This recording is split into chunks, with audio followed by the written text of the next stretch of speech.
स्वागत है हमारे YouTube चैनल पे। आज हम बात करेंगे भगवान कृष्ण के बारे में।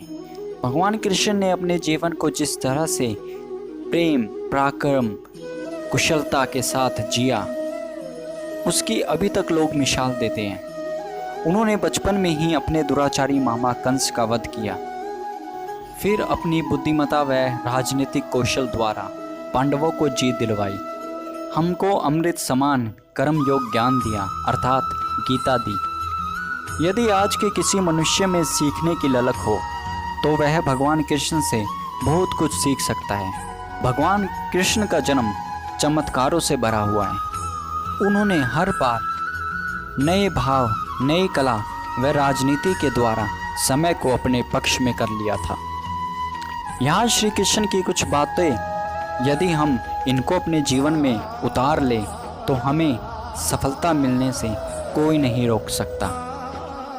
चलिए ऐसी बातों पर नज़र डालते हैं, जानते हैं कि किन से श्री कृष्ण काल पुरुष कहलाए।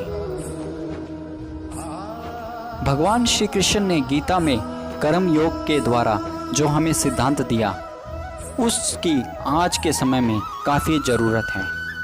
हमें जो भी काम कर रहे हैं या हम करने वाले हैं, हमें उसे पूरी निष्ठा से करना चाहिए व अपने लक्ष्य पे अड़िग रहना चाहिए। हमें निस्वार्थ भाव कर्म करना चाहिए। भगवान श्री कृष्ण ने अर्जुन को समझाया, मनुष्य को दूरदर्शी होना चाहिए। हमें परिस्थिति व आने वाले समय के अनुसार अपने आप को बदल लेना चाहिए व आने वाले समय के अनुसार ही खुद का आंकलन कर कोई कदम उठाना चाहिए। भगवान श्री कृष्ण एक कुशल रणनीतिकार भी थे। महाभारत के समय दुर्योधन जयद्रथ का वध उनकी व्यूह रणनीति का ही एक हिस्सा था। आज के समय में भी हमें कोई काम रणनीति के तहत ही करना चाहिए। दोस्त वही है जो हर समय हमारा साथ दे। श्री कृष्ण ने अपने जीवन काल में मित्रता खूब अच्छी तरह निभाई। उन्होंने सुदामा के साथ मित्रता निभाई। इसलिए कहते हैं दोस्ती श्री कृष्ण की तरह ही करनी चाहिए। वह उनसे हमें सीखना चाहिए कि रिश्तों में कभी भी ओहदे को बीच में नहीं लाना चाहिए। अर्जुन से भी श्री कृष्ण ने दोस्ती निभाई। वह पांडवों को महाभारत का युद्ध जितवाया।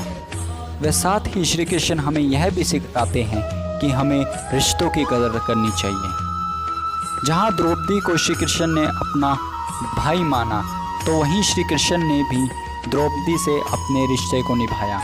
महाभारत में द्रुत क्रीड़ा के समय जब कौरवों ने द्रौपदी का चीरहरण करने की कोशिश की, तो भगवान श्री कृष्ण अप्रत्यक्ष रूप से अपनी बहन की रक्षा के लिए वहाँ मौजूद थे।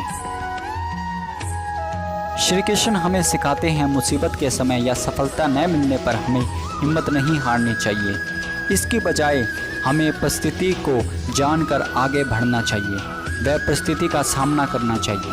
यदि एक बार आपने उस मुसीबत को पार कर लिया तो आप जीत जाएंगे। इसलिए खुद को पहचानें। महाभारत के समय अर्जुन जिस तरह से अस्थिर हो रहे थे कि वो अपनों के साथ युद्ध नहीं कर सकते, तो श्री कृष्ण ने उनको ढांढस बंधाया और उन्होंने अर्जुन को ज्ञान दिया कि परिस्थिति का सामना करें, वह महाभारत का युद्ध करें और परिणाम आप सभी को मालूम है। तो ये थी वे बातें जो आज के समय में भी हम भगवान श्री कृष्ण से सीख सकते हैं। आज के लिए बस इतना ही। प्लीज़ हमारे चैनल को लाइक कीजिए, वीडियो शेयर कीजिए और चैनल को सब्सक्राइब कीजिए और बेल आइकन दबाइए फ्यूचर वीडियोस के लिए। जय श्री कृष्ण।